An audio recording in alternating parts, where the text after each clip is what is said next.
자, 충격적인 사건 하나 더 짚어보겠습니다. 지난 12일에 이 동탄의 한 아파트 단지에서 30대 남성이 사실혼 관계 여성을 살해했다고요?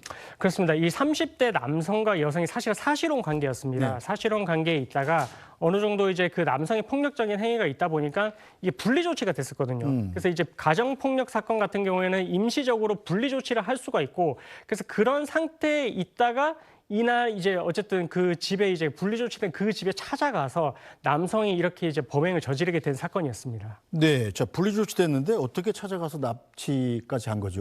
그 사실 이 부분에 있어서는 지금 포렌식을 하고 있고 네. 어떻게 해서 분리 조치가 되고 나서 그 집에 찾아가게 됐는지를 확인을 하려고 하는데, 일단 분리 조치가 됐을 때 경찰 입장에서는 임시적으로 이제 가 있을 곳을 이제 동의를 구하고 물어봅니다. 근데 그 부분에 있어가지고 여성 입장에서는 다른 본인의 집에 가 있겠다라고 그때 해가지고 다른 집에서 있었는데, 근데 남성이 어떻게 알고 찾아갔는지 여부는 지금 이제 수사를 통해서 이제 밝혀져야 될 부분인 것 같고요. 그래서 어쨌든 현관 비밀번호를 열고 들어가서 당시에 이제 그 현관에서 나오는 그 여성을 납치를 한 이후에 다시 이제 본인들이 살았던 그 아파트로 이제 차량을 이용해서 갔습니다. 네. 그래서 갔고 차량에 내려가지고 이제 여성이 도망치니까 그때 당시에 따라가서 남성이 이렇게 흉기로 이제 범행을 저지르게 됐고, 그리고 자택에서 이제 피의자가 사망한 상태에서 발견이 됐던 것입니다. 아니, 분리 조치까지 됐다면 경찰에 도움을 이미 요청했던 상황 아니었어요? 그렇습니다. 경찰에 이제 작년부터 시작해서 올해 2월도 그렇고 네. 그리고 3월에도 계속해서 이제 그 요청을 했었고요. 그래서 임시 조치가 취해졌었습니다.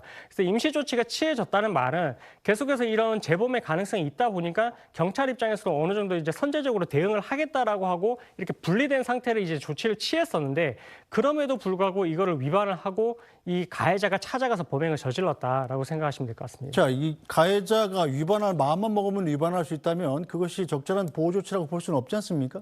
그래서 이런 경우에는 사실은 이제 뭐 연락을 취하지 말 것을 요하는 이제 조치라든지 아니면 뭐 스마트워치가 지급이 되고, 그리고 위반을 했을 때에는 처벌을 어떻게 하겠다라는 이제 법 조항이 있기는 한데, 근데 사실 이 모든 것들이 갖춰져 있다고 하더라도 사후적으로 대응을 할 수밖에 없는 그런 부분들이 좀 있는 것 같습니다.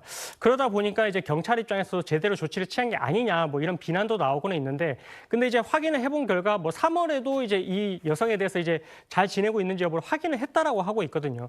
그래서 이 부분에 있어서는 조금 더 이제 선제적으로 뭔가 피해를 막을 수 있는, 좀 더 모니터링이 잘 될 수 있는 그런 법안으로도 조금 보호를 할 수 있는 그런 조치가 필요할 것 같습니다. 알겠습니다. 오늘 말씀은 여기까지 듣죠. 이경민 변호사 말씀 잘 들었습니다.